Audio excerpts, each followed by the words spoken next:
بیا په جنگ ښکاري هوا او څراغونه خدای وساتي رڼا او څراغونه د وطن په هایدرو کې وي درویشه هره شپه نرۍ ژړا او څراغونه خواست کوم محترم د جنوبي پښتونخوا د مرکزي ښارکوټي درویش دراني ته چې راسي خپل کلام واورئ. محترم درویش درانی.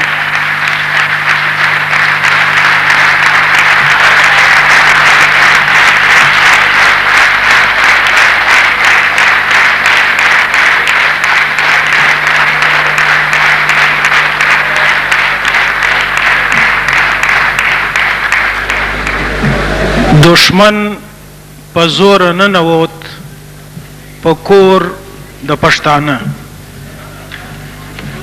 دشمن په زور ننوت په کور د پښتانه خو دغه کار یې هم وکړ په زور د پښتانه.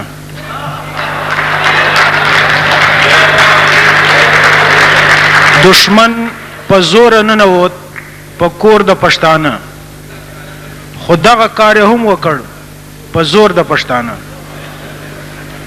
او ویړیا به یې هم درکړي که یې زړه ویړیا به یې هم درکړي که یې زړه وي ستا په کار. ویړیا به یې هم درکړي که یې زړه وي ستا په کار خو سر په هر حالت کې دی په پور د پښتانه. ویړیا به یې هم درکړي که یې زړه وي ستا په کار خو سر په هر حالت کې دی په پور د پښتانه. یو غزلي درې څلور شعرونه به ووایم.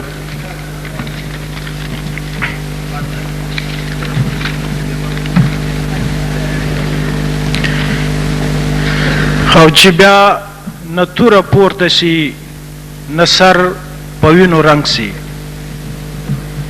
چې بیا نه توره پورته شي نه سر په وینو رنګ شي باداره دغه جنگ دی د وطن آخري جنگ شي. چې بیا نه توره پورته شي نه سر په وینو رنګ شي باداره دغه جنگ دی د وطن آخري جنگ شي. او که زړونه سره یو کړو او لاسونه سره ورکړو که زړونه سره یو کړو او لاسونه سره ورکړو دا کاڼي بلالونه شي دا بوټي بلونګ شي. که زړونه سره ورکړو که زړونه سره یو کړو او لاسونه سره ورکړو دا کاڼي بلالونه شي دا بوټي بلونګ شي. او تر څو به دوی په کلي کلي ګرځي دا به وایي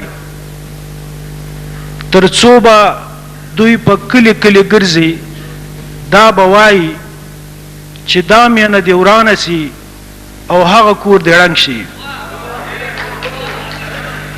تر څو به دوی په کلي کلي ګرځي دا به وایي چې دا مینه دې ورانه سي او هغه کور دې ړنګ شي.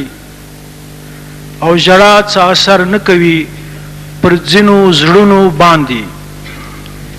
ژړا څه اثر نه کوي پر ځینو زړونو باندې بې دې چې دغه اوسپنې په نم د اوښکو زنګ سي.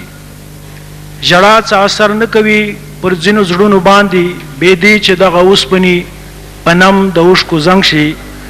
او چې دوی له خپل اولاد سره وخاندي درویشه چې دوی له خپل اولاد سره وخاندي درویشه زموږ د هر یتیم لیمه راډک شي زړه ورتنګ شي.